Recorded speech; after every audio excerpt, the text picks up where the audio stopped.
Hello, and welcome to the latest edition of Hess World. Today we're going to be talking strategy. Bit different than previous Hess Worlds. We're talking strategy, we're going to talk leadership, we're going to be exploring where companies think they are and where they want to go. And I'm doing that in the company of John Caswell. Welcome, John. John is the founder and CEO of Group Partners. Now, you may or may not have heard of Group Partners.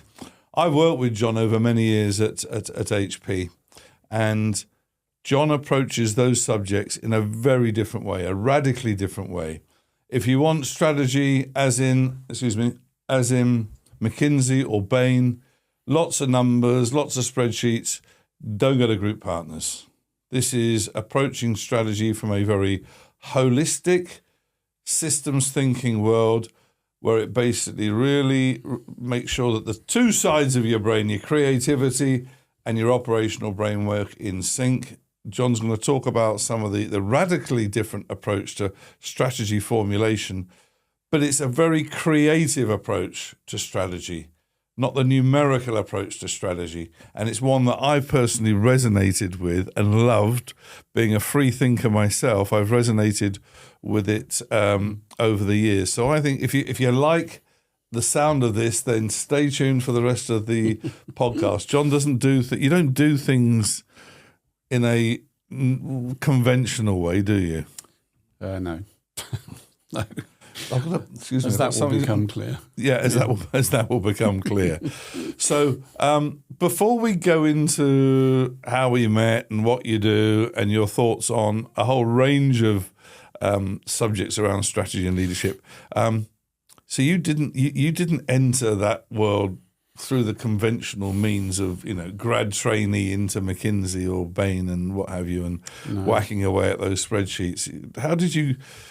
Tell us how you got into that world. Yeah, I was very fortunate to avoid that entry into the world of consulting and strategy because my father was an engineer. I grew up as the son of a naval officer and went to a naval school, which was fabulous, a great education that I hated with a passion, and then went into the arts world. I did a fine art degree, or tried to do a fine art degree in Cambridge at the time when friends of mine were starting to consider the technology and microcomputer industry. But prior to that, I became a DJ and started a nightclub, and I can't remember very much about it. The old 60s quote, if you can remember the 60s, exactly. you weren't having enough fun or something like that. But that was very lucky for me because it gave me a grounding in being kind of anti-establishment. I was not going to conform or fit in with what I saw to be wrong. And why that was so lucky was when I was in that era of the nightclubs and DJing, I met a lot of really good and interesting people in Cambridge who were starting to develop technology that has become quite famous. And they saw me as this sort of creative person or somebody with long hair and a bit off the wall, and offered me the opportunity to come in and be the marketing person. So I looked in the dictionary what marketing meant and thought, okay, I'll have a go at that. But I knew nothing about it, and that was the best thing that could possibly happen because I wasn't tainted with a methodology or a dogma or a routine way of thinking. And they said, we need to sell this product and we need to create this market. And I came at that with no formal training whatsoever. So I assumed the position of the impartial, objective user and thought, if I don't understand it, how are my audiences going to understand it when I get to the point of, talking about brand and marketing and advertising and all the rest of it? And it was just the most fantastic ride, 4 years of meteoric rise from nothing to 400 million a year. So you set up an ad agency, yeah? No, this was the technology company that my friends... Oh, wow, in Cambridge? Yeah, in Cambridge. My friends asked me to join. I was one of the early employees. Anyway, we launched and created a thing that was very, very well known as the BBC microcomputer. I remember it. So we're talking about early 80s now, aren't we? Yeah, absolutely. And the people that did it were all the smart people and still very, very smart people today. They deserve all the credit. I was an idiot. But I was a a useful idiot because I would do things unconventionally. And it was fascinating because everything that I do today started then. I'd appear at these meetings and I didn't understand what they were talking about, but I kind of knew enough eventually to be able to witness all of these different conversations going on, but no action or next step emerging from those discussions. So what I would do is I'd go to the whiteboard and the flip chart and I'd draw a picture, because having done this art degree and being a creative, my father was an engineer, I could draw. So I drew what I was hearing and it was just incredible. There was silence, which I thought, that's not good. You know, I'd done this picture representation of everything that I was hearing, and then they were saying, that's it. That's incredible. The byproduct was a disaster, which is, can you come to every meeting? So I'd be invited into meetings that, as the marketing person, were not about marketing, and we were doing all sorts of really interesting things, true innovation, true creativity. And luckily for me, the people that ran that organization were heavily creative.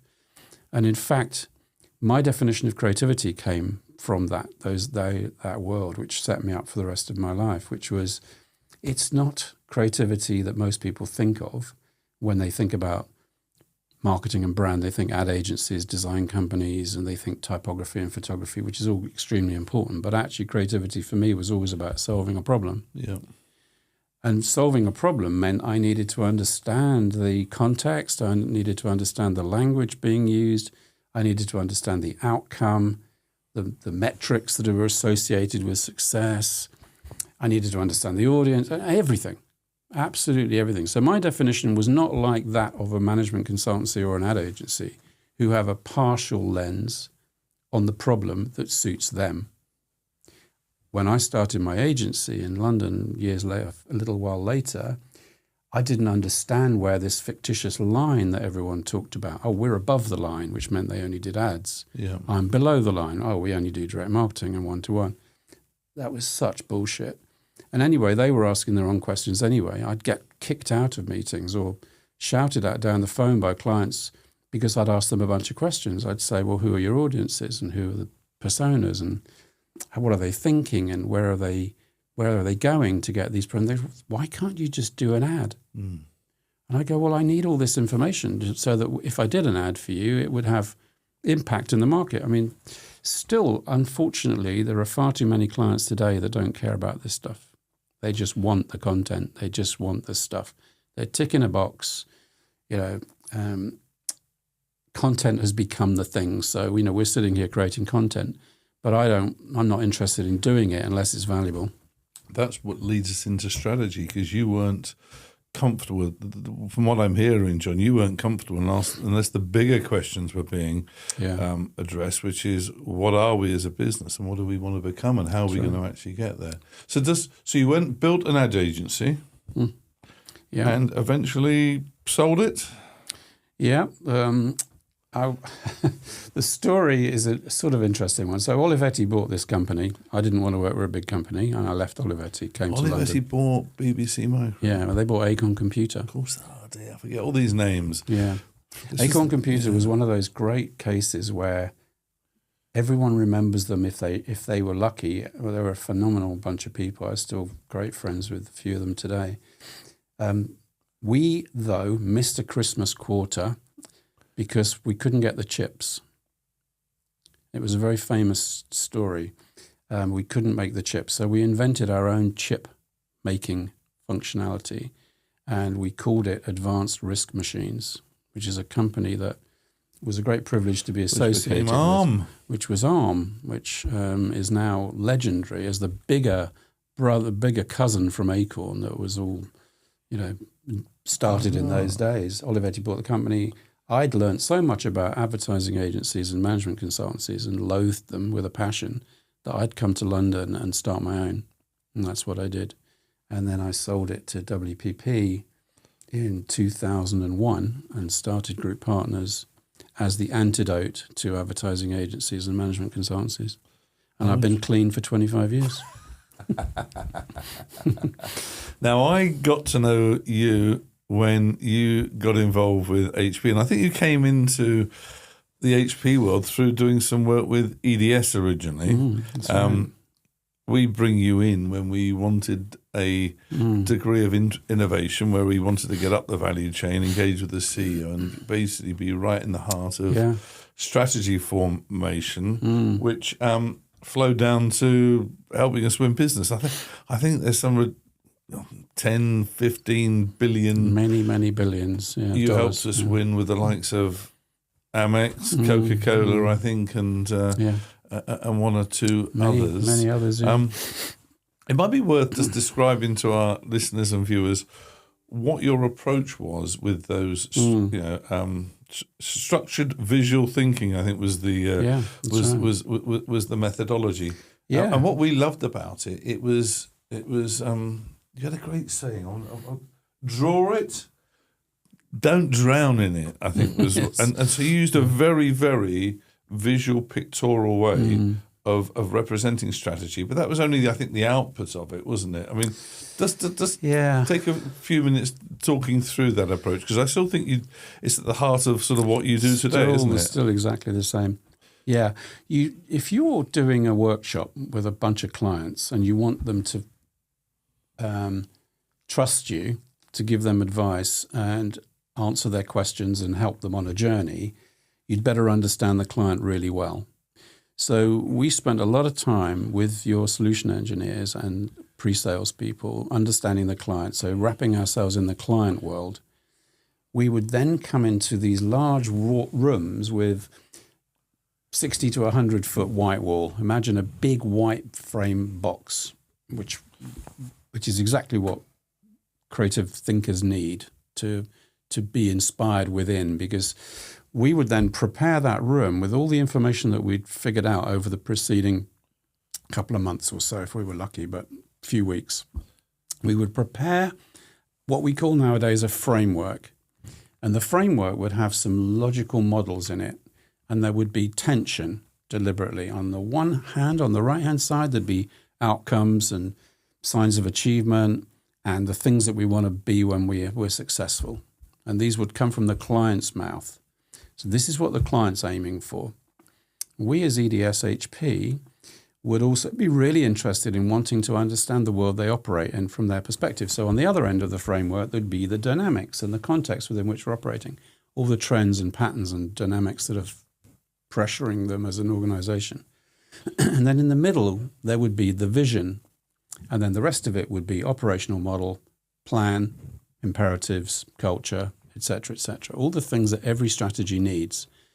And we would fashion every conversation around those things. So we'd start to talk to them about the challenge that they've got. So we'd begin with an exam question, which would be, we need to reduce our total cost of running our business by X, and we need to increase the value and performance of our systems and processes by Y, and we need to do all that within a given budget and bring our people with us.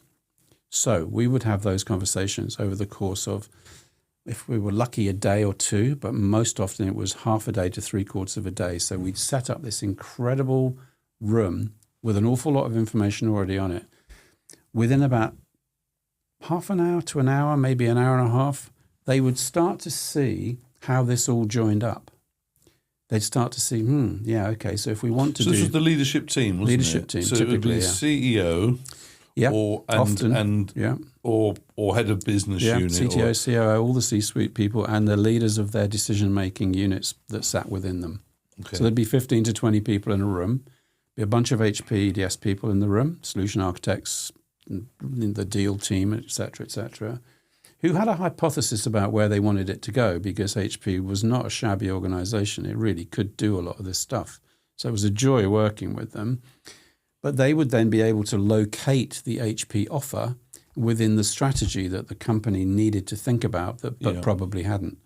So they took two things out of it. One was, oh my God, we've never thought about it like that. That is so helpful.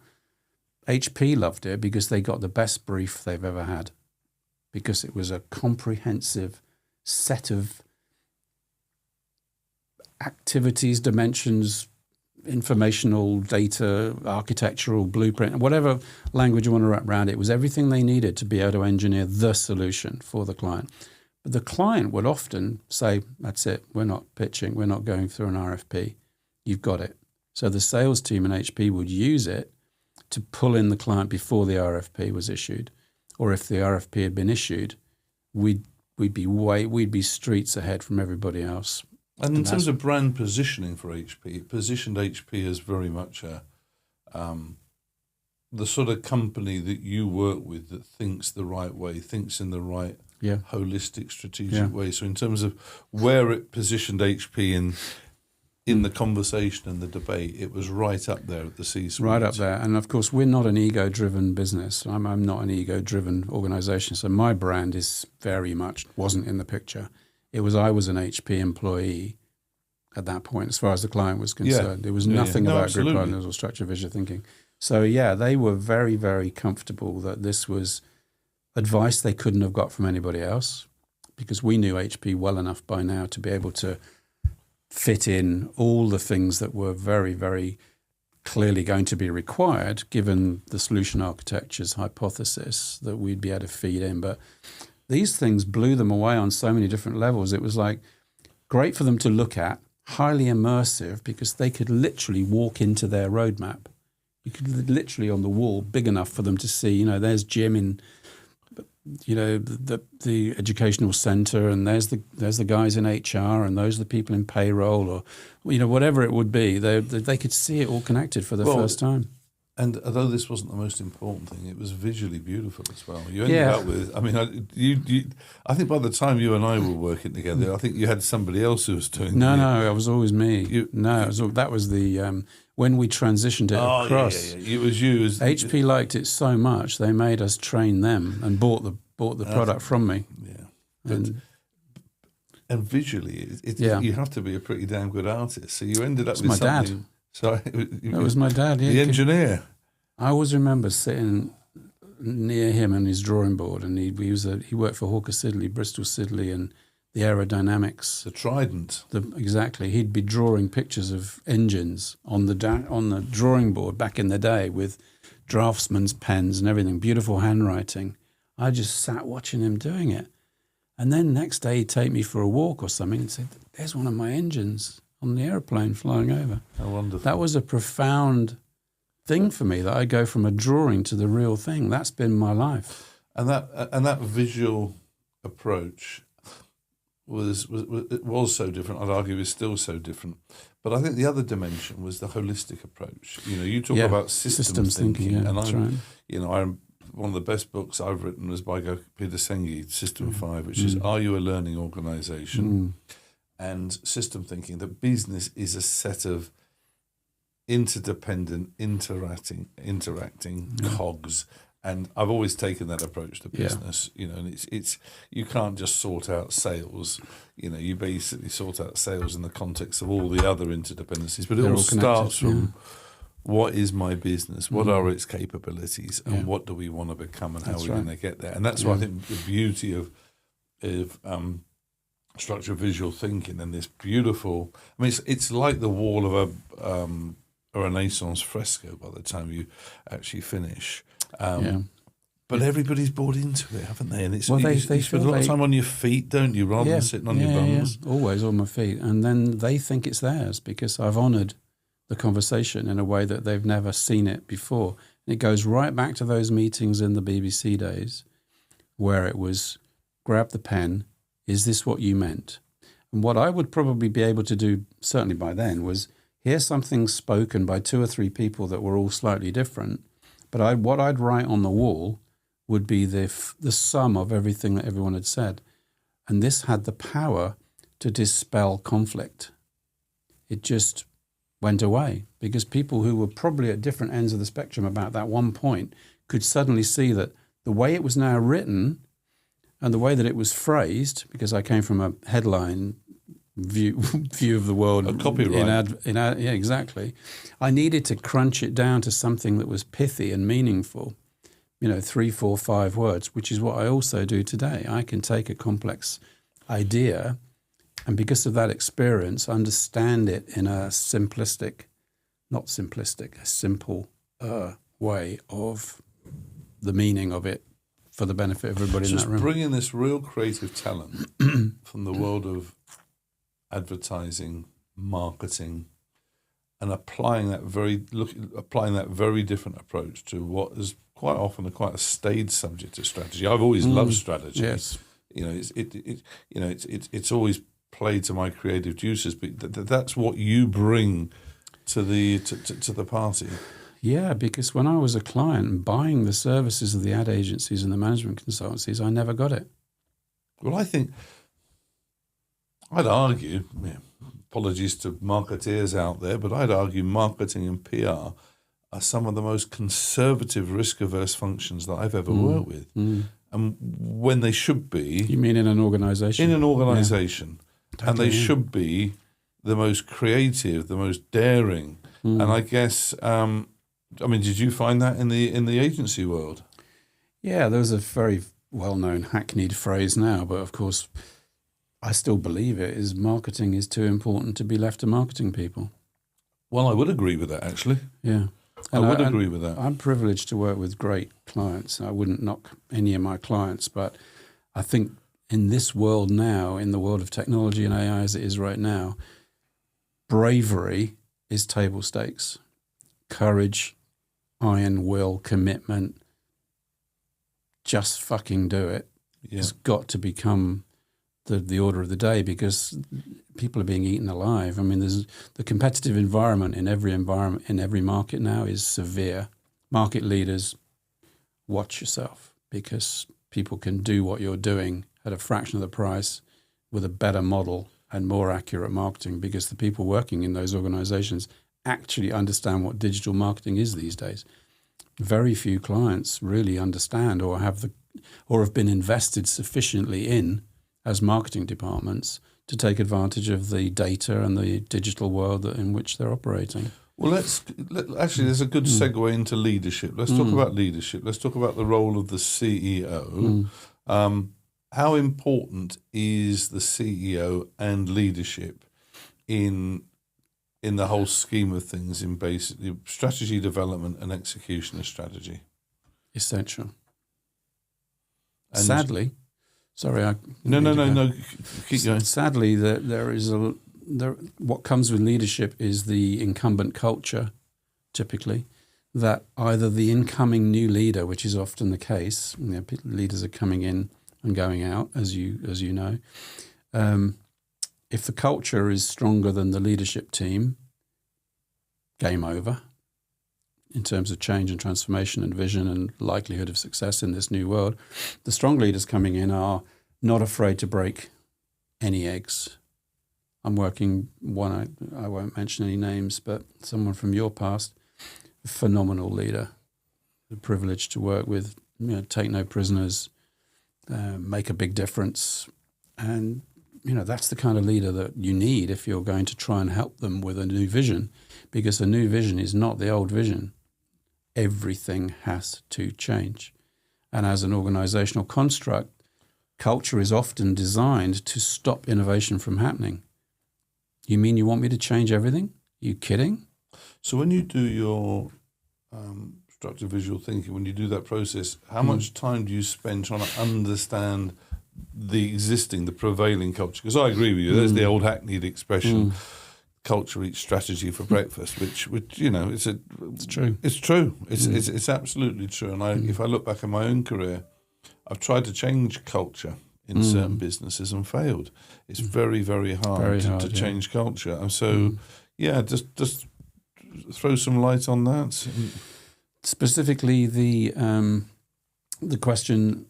Just restate the question, so I'll make sure I answer your question. Well, I want to know how important culture is, and whether is part of your structured visual thinking. Oh, right. The amount of time we spend on that. How much time do you go into a client? You basically want, I think one of the first things you do is get the CEO to stand up and talk about strategy, which I'd imagine can be quite embarrassing at times if the CEO is not very good at articulating it. Yeah. But at what point do you actually try and get to the bottom of what is the existing culture of the company, because that to me, it's one of the as first you say, things, it's one of the biggest resistors to change, isn't it? It's quite interesting. You develop a bit of a nose for it, I think, doing what I'm doing. I can sense the company's culture the minute I meet the receptionist. You know, you've heard those kinds of... Go on then, put some colour on that. You can tell whether the culture is a empowered one or a scared one. Let's just start there. Two opposite ends of the spectrum. Yeah, there are some great companies where you feel everyone smiling. It's the delight to speak to the lady in reception, right the way through to everybody who helps you. We do a lot of stuff in North America, and vast majority of our clients are over there. Some companies we've been into where they just go out of their way to listen to what we need. We're going in there as external providers, service providers, and some companies just couldn't care less. And then you arrive on the day when you're starting to get ready for a big leadership retreat inside their organization, and you know they couldn't care less. They won't help you. They haven't heard of you. They didn't know you were arriving. Oh, this is too much trouble. And this is just a small instance, right? But then you meet the leadership team, and they're kind of the same. They're just in there nodding when the CEO says something. They change the way they talk to you when the CEO's left the room. They suddenly become a total asshole because they can. They've got away with... Kick down. It's just pathetic, isn't it? I mean, anybody that's still alive in leadership that adopts that attitude when we're trying to help. Yeah, we could go off down that particular route, John, because actually that is because I've always believed in liberating people, empowering people. Yeah. Which is why recruitment is so important, getting the right quality of people in with the right attitude, liberate them, hold them accountable, but liberate them. But I suppose in my career, which sort of roughly spans your career as well, there has been a sea change in culture, hasn't there? I mean, the kick-ass take names culture of the 80s is not so much. Is medieval now, isn't it? Totally, in terms of but you still see that, presumably. There's a few people that hold out, a few people that try and get away with it. I think it's human nature, and you can spot it a mile off. You know, you can smell it. And my attitude to working with clients is to just try and prove to them that you're on their side. Yeah. But even though you go out of your way to over-deliver and over-index on supporting the person that you know has got that problem, they still don't quite get it. And they don't realize until it's too late that actually what you've been trying to do is help them. Because, you know, I see 1,000 companies. They only see one. Yeah. So they're coming at it through a frame of mind which is narrow in a world where narrow is gone. You know, everybody's everything now. Everything touches everything else. It's not like that's my view of the world and everyone else can bugger off. Yeah. That kind of attitude is also medieval. So what would, putting you on the spot, what would you prize as the top, say, 3 or 4 leadership qualities that over the years, all the companies you've worked with, what would you say are the qualities you would prize most of all with a CEO? I'm going to borrow from a famous book where they study the traits of the most highly performing leaders. And I will add a couple to it now, but I like this because it used to make the hairs on the back of my neck tingle when I heard it. The 2 most important traits of a leader that is going to be hugely successful are humility and an iron will. Now, I like that because it's got creative tension in it. Yeah. How can you have iron will and still have humility? Well, you can. You can know exactly where you want to go, but you can be grown up enough to understand that you've got a lot to learn and you don't know everything, and that you need people at an emotional level to engage with that work. I mean, everyone talks about we need to be really collaborative, and yet they display traits that just aren't. They're not listening. And we've talked a lot over the years, and I know we share this particular view, which is people are just waiting for their moment to speak. They haven't heard what you've said. Now, I forgive people who, because of something earlier, people are now thinking, and therefore they're not listening to what you're now saying. They're listening to the thing you said a minute or so ago that sparked something creative. You've done that a couple of times in this meeting where I've wanted to, we're not in a meeting, in this conversation where I've wanted to pick up on something, and my head has gone as a creative. But actually, collaboration is allowing the space for people to be able to have conversations that are not linear. They can be three-dimensional, they can be entangled, they can be going all over the place. And I've got to give permission and space and respect, and I want to, but a lot of people don't. So I suppose that, so it's an interesting juxtaposition, isn't it? Humility and iron will. You probably don't find them, I've always valued humility, but the trouble is I'm not sure too many leaders are big into humility. They're big into mentioned big egos, and I mean, one of your great quotes around creativity. By the way, those of you that are listening, look at Group Partners' website, because it's a fantastic website with so many great quotes. I'm gonna thank you. Where's the creativity one here? Culture creates the climate for everyone to learn and thrive. That's right. But that's a learning culture, isn't it? Where the answers don't come just from the CEO. To me, the CEO sets the culture of the business. Holds the space. Yeah. He holds the space. And I've done a lot of work. So I trained as an exec coach last year, and I do coaching for clients and in the sales leadership space, which is adopt a coaching mindset, which basically means the coachee has the answer. I don't have the answer. I just facilitate the emergence of the answer. Yeah. It's the same sort of thing, isn't it? Totally the same thing. You mentioned a key word there, mindset. That's one of the words that, whilst you try to avoid using it all of the time, it's often at the root cause of why things don't change. It's fixed mindset. At the neuroscience level, now we can explore the brain and the mindset and the neurons and all the big words that I won't go into that form your mindset, is the repetitive nature of how our brains work. The fixed mindset is that strand of our brain that has formed thicker and thicker and thicker over the years to fix certain ways in which the brain operates. I mean, that's the extent of my knowledge on this stuff. But because our brains have plasticity, we can change that by just adopting slightly different routines and habits. But of course, in a world of business, that's the last thing anyone's got time to hear or think about in any kind of change management kind of way. And we came up with, I think I came up with this, but I may not have done, so apologies.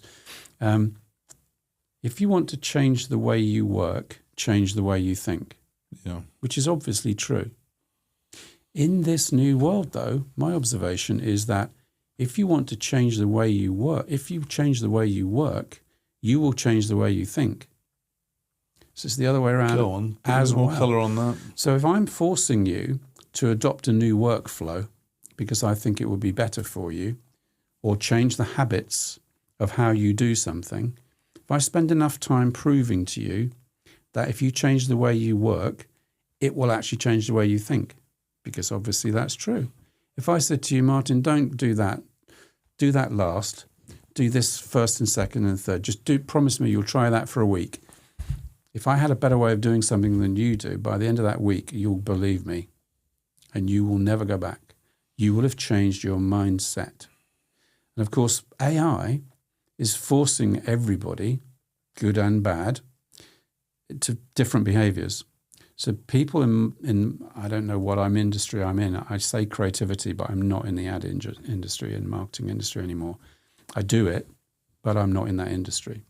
I'm in the creative industry. So being creative with AI, to me, means something very different to the vast majority of people. I want to come on to that after I've just... Yeah, so I'll go back. Yeah, sorry. No. But we want to talk about, because I know you've got particular views on AI, and we've got to cover that. But it comes back to culture again. Being, I had a great time in HP. What was it? I don't know, 14 years of the most happy years in my career. It was a But great I would company. say, if I use the analogy of a golf bag, I'd say for a lot of my time, I was only using one or two clubs, which were the operational clubs. I don't think I really tried to get the creative clubs out of the bag and use them. I tried to build a digital practice back in 2011 because I tried to make a market, not make a market, but basically try to create a business. But it's very, very difficult to do that if there's no what I call corporate Velcro for that new business to stick to. Yeah. If the corporate pressure is in a different direction, it's very, very difficult to change that. And if I think back to the Mark Hurd era, God bless him, operationally, as great a CEO as you'd find, he didn't want creativity in his organisation. No. People at my level, he just wanted us to execute, to do. And I think it's and by the way, you came up with Hess World. The reason this is called Hess World is because of you, John. You told me about 2 or 3 years ago to create something.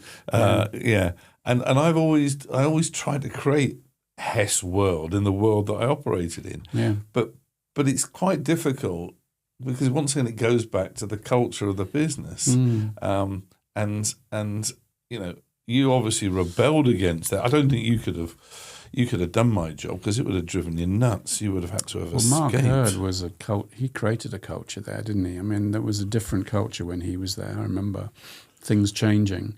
And all about numbers, all about metrics. It mindset by mindset by mindset across that, however many people there were, a lot of hundreds of thousands of people in that organization, their mindset was affected by his dominance. Correct. His iron will. Because his vision, the iron will, was what he wanted to do. I don't know where he scored on empathy. I don't think a lot of people would give him high scores on empathy. Some people would.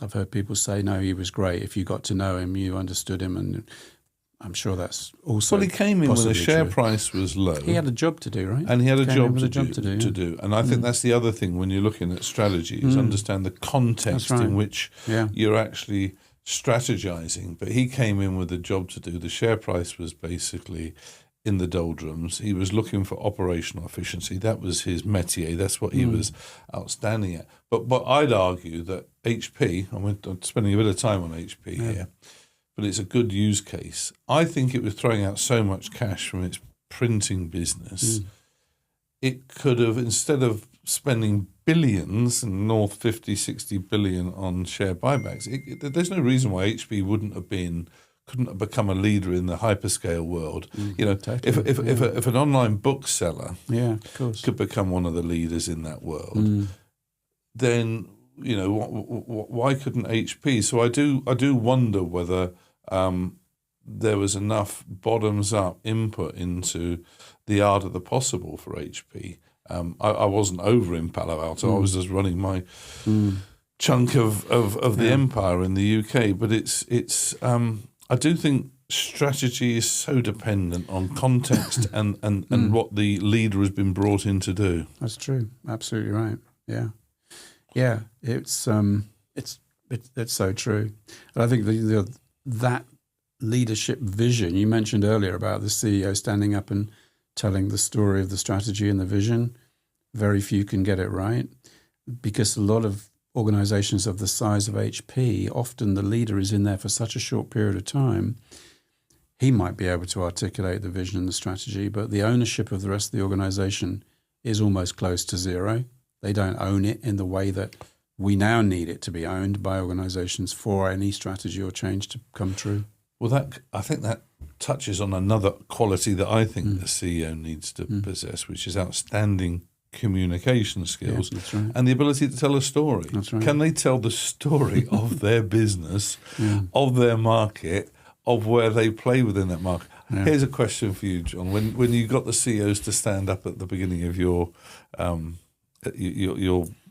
structured visual thinking workshops, were there any that couldn't articulate the strategy? None of them could articulate the strategy. Sorry. Did you say one or none? None. No, none. So yeah, okay. Isn't that interesting? They would also qualify it by saying, that's part of the reason we're here, by the way. to redraw it, but I have lost. Often the best ones would say, we've lost our vision. We've lost our ability to innovate, to grow. We might be market leader, but we've got innovator's dilemma, or whatever it might be. They would always apologize for the fact that they're not very good at telling their story. But your point is a more profound one, which is strategy is story. Absolutely, it's what it is. I want the CEO to be able to stand up and say, my purpose is to ABC. My mission is to XYZ. My vision is, and my purpose is, my vision is, literally like that. They need a periodic table of ability to put those sentences in any order and be able to answer the question that they get. We're talking to these people through these channels with this value proposition, with that ROI, this success metric over that milestone, whatever layer they need to be, top and bottom. They need to be all over the map. And to make sure that organisation is designed, and this is what I love about your approach and the system thinking, and the organisation is designed to support that, that strategy. So if I use HP as another example, to me, the breadth of the portfolio was its strength. So the breadth of its portfolio was you could basically, your ability to serve the largest enterprise customers in the world across the whole portfolio, from a PC through to a server, through to we'll manage the whole thing for you, or we'll do a Microsoft transformation project, or we'll basically, we got a software for this problem or that problem. Generally speaking, in the infrastructure world, they had an answer to everything. So you could see the real value add of that. But things were designed internally to stop you cross-selling. Totally. To stop you leveraging the portfolio, because it was designed around siloed business units. And then you'd get the CEO saying, well, why don't you collaborate more? Well, we don't collaborate more because you haven't designed it that way. So to me, the systems thinking and what you do is making sure that the story, the narrative, the vision as to what we are and what we want to become is consistent within the whole organisation in terms of how it's designed, how you motivate people. Yeah. I always have the model of the Russian dolls in my head when I'm talking about strategy and organisational construct. The hierarchical organisation is a bloody nightmare, designed to fail in this new world. The Russian dolls is, you open them up and there's another one inside, and every little department and operation should be able to voice the strategy, the vision, the mission, the purpose, whether they're a small department or a big department or the whole thing with everything wrapped up inside it. Very few are. Increasingly, though, that's the model that everyone's trying to get to. And of course, you have to then unlearn, change everyone's mindset, and rebuild with not an organizational model like that. Because you're designing innovation out, you're designing flexibility out, you're designing agility, which is a word I absolutely hate, because no one's about to do the things that it's going to take to get you there. Why do you hate agility? Because it's said as we need to be an agile organization, and everyone goes, well, what does that mean? They get the idea of it. It's a very compelling idea, but then they don't do anything to put it in place. Oh, that's why you don't like. You don't like the objective. I don't mind the objective, and I like the word. I just hate what everyone's done with it. Yeah, it's become meaningless. It's a bit like the values that are basically on a poster or on a wall, but don't exist in reality. It's just a bête noire of mine. I obviously don't hate the words. It's not the word's fault. It's what we humans do with them. There's a lovely quote, the definition of definition. Go on. A wilderness of idea trapped within a wall of words. And what I mean by that is people have their own definition of every word. Like I say, we need a quality conversation. Is this a quality conversation? Might be to us, might not be to our dear cameraman over there. Yeah. But, it's important because every time you walk out of a room, like we've done a session with a bunch of leaders, I know for a fact that if they don't continue to think like that, it will fade away very quickly. It will will just disappear. All that energy and all that. Everyone, 100% of the time, comes out of those sessions ready to go over the cliff for each other. They've designed it, design thinking. They've systemized it, the systems thinking. They're now connected, integrated thinking. Every possible type of thinking you can possibly imagine. Tick, tick, tick. But they've all got a slightly different definition of what they thought, because we've only been allowed half a day or 2 days. 3 days, you'll get people much closer.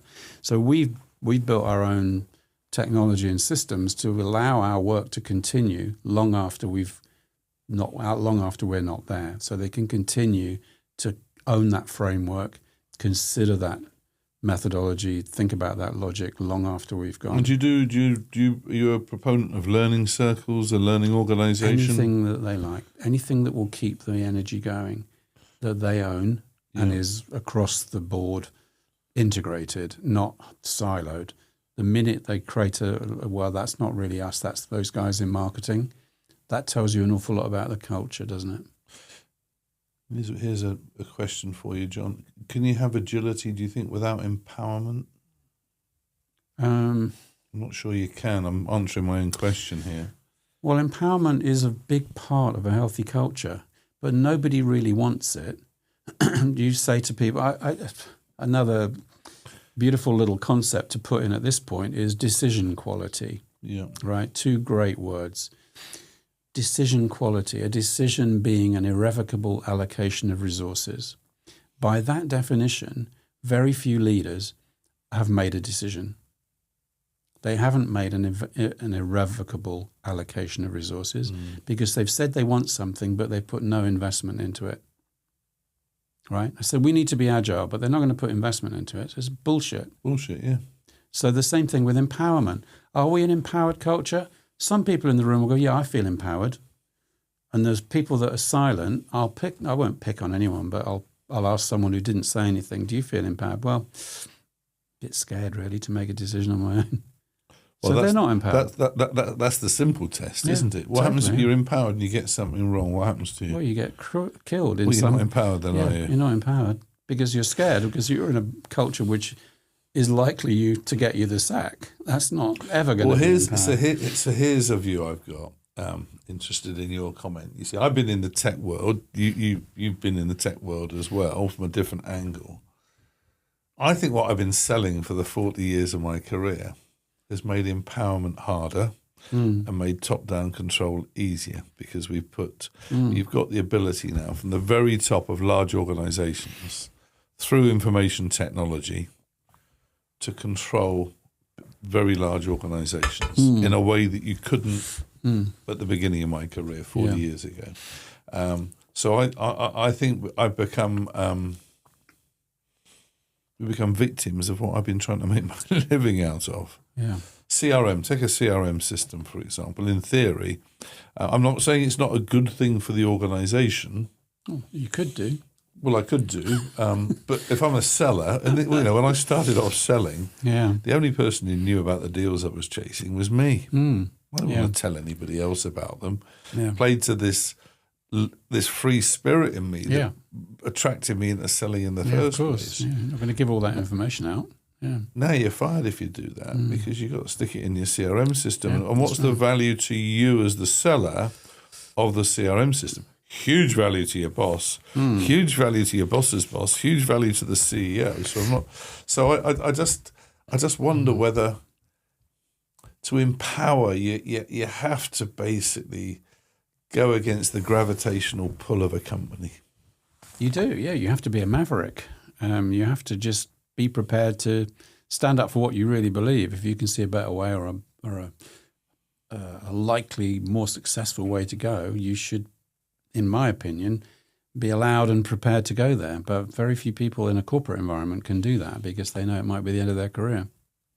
It's a very good test, isn't it, of the culture of a company. If you went out on a limb, if you were brave with an initiative, I mean, I'm thinking of a couple of examples. One in my IBM days when I made a market out of nothing to manage ATMs, a network from end to end, so rather than bash my head against NCR selling the physical device. I thought, well, hang about, let's outflank them. Let's provide a complete end-to-end managed service. Yeah. Probably the most fulfilling job I ever had, because it was making a market out of nothing. Did it get me very far in IBM? Not really, no.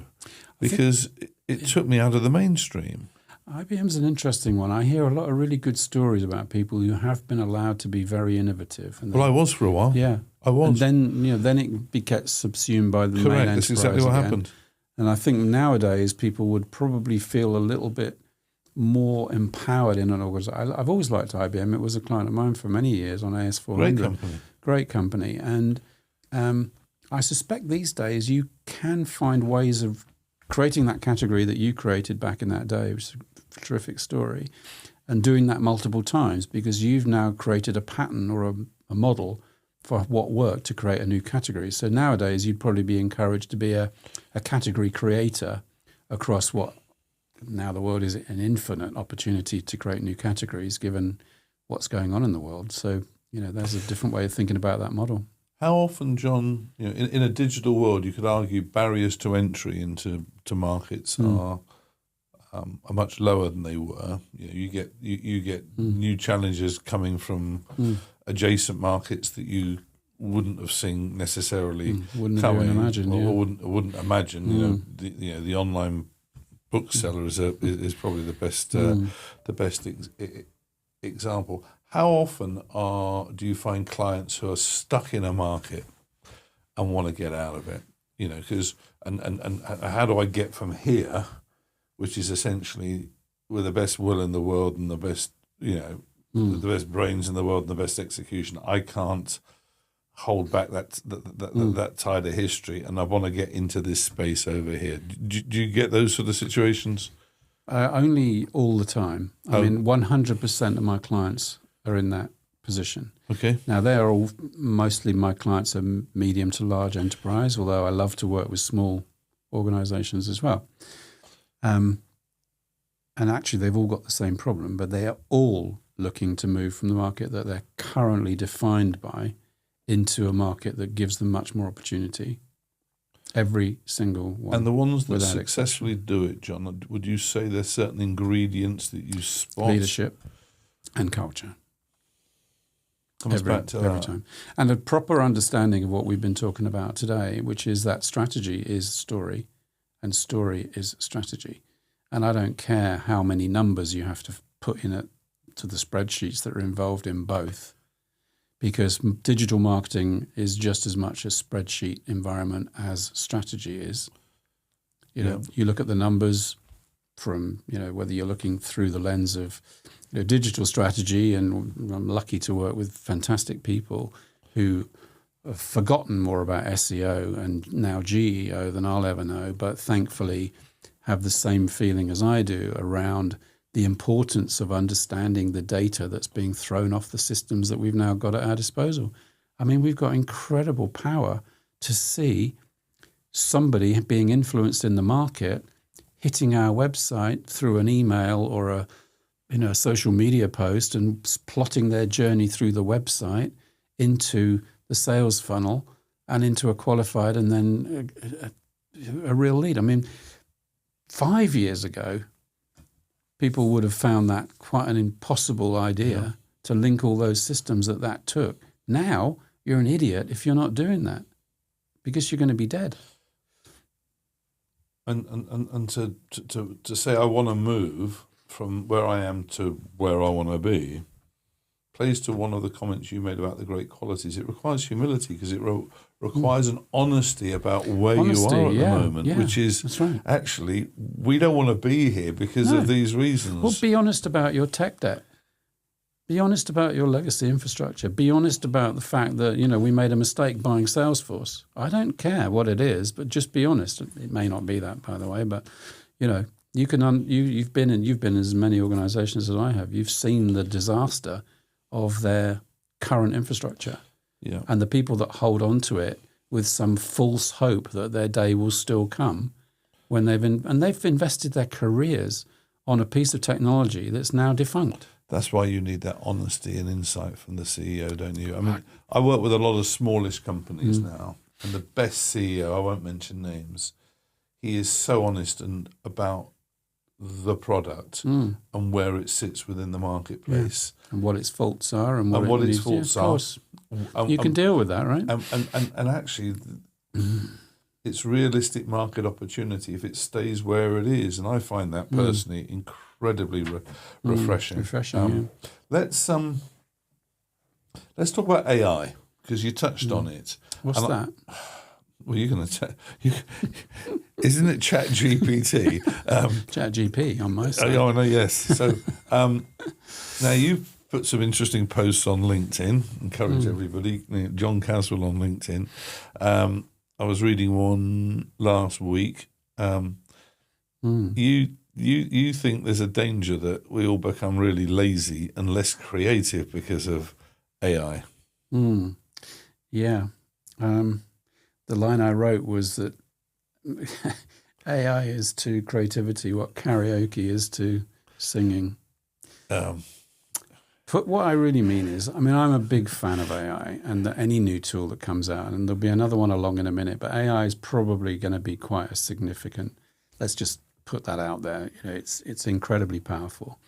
But as a creative person, you can be, I'm very sympathetic to you. If you look at the disgraceful amount of content out there, that is just awful and clearly lazy use of a phenomenal technology, whether it's an image that's one step down from a stock image in an advertising campaign, or the way in which the story that's written out there is so obviously not a human and missing every possibility of it being engaged with by your audience. Now, I am also prepared to accept that the vast majority of audiences are probably perfectly happy with it. But as a creative person who's come on the journey that I've come from, it's insulting to me as a creative in the ad industry and the design industry and the consulting industry to see the very poor way in which some of it, a vast majority of it, is being used. So yeah, I'm on a bit of a mission, but this is going to go away.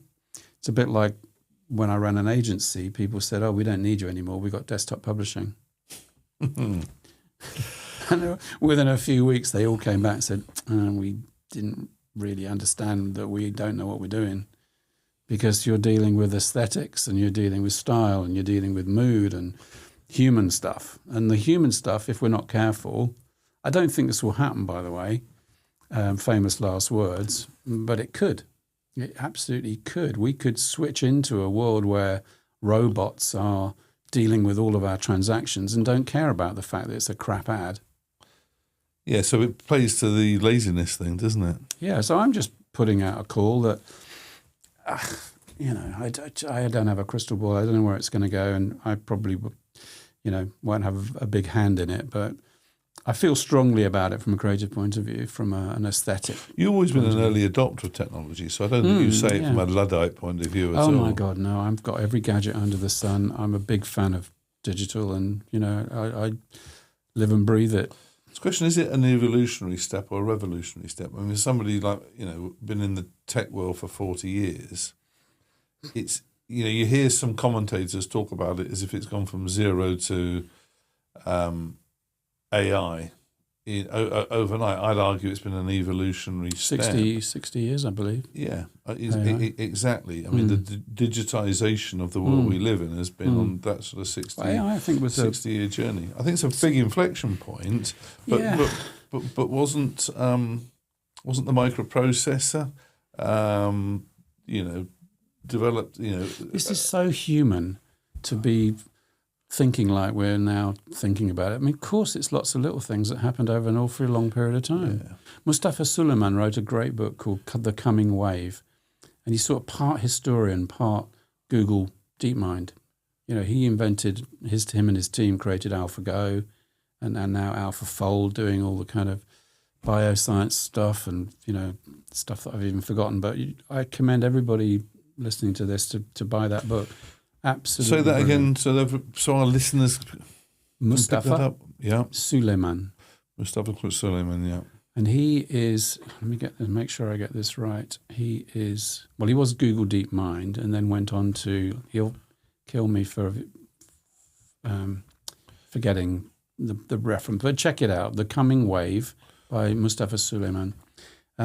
His offices were in Russell Square, just around the corner from where we're sitting now. Yeah. And phenomenal story, but basically he charts the whole history of where this all started from and the waves and waves and waves of things that happen. And we feel like it's just hit us, but it ain't. Yeah. This has been coming for an awfully long time. I'd agree.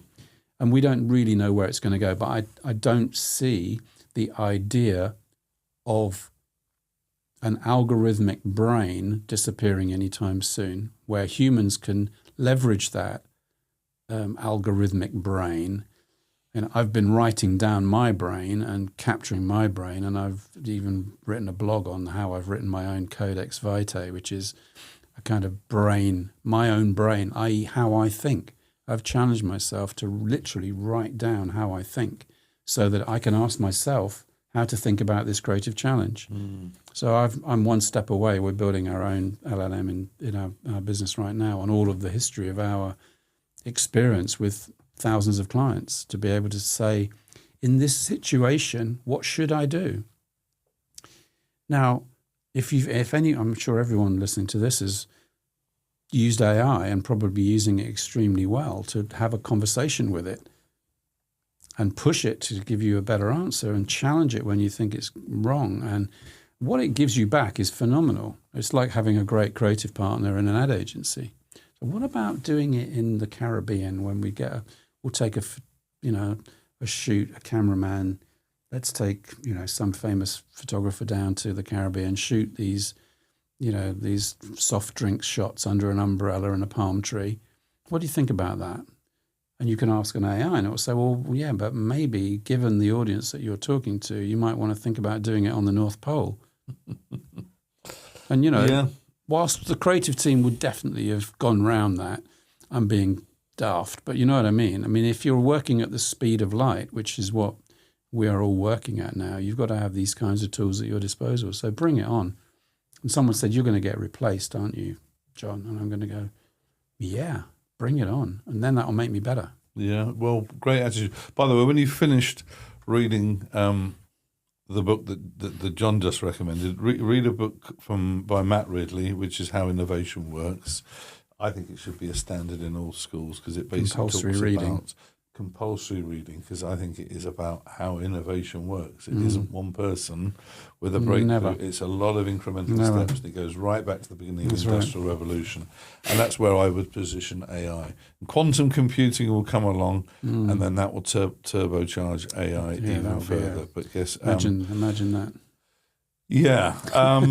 Right, I think we're coming to the end of our chat. I know it's been a lot of fun. We've only just got started. I know we got started. We could go on and on and on, but hopefully we got a few listeners and viewers who are still with us.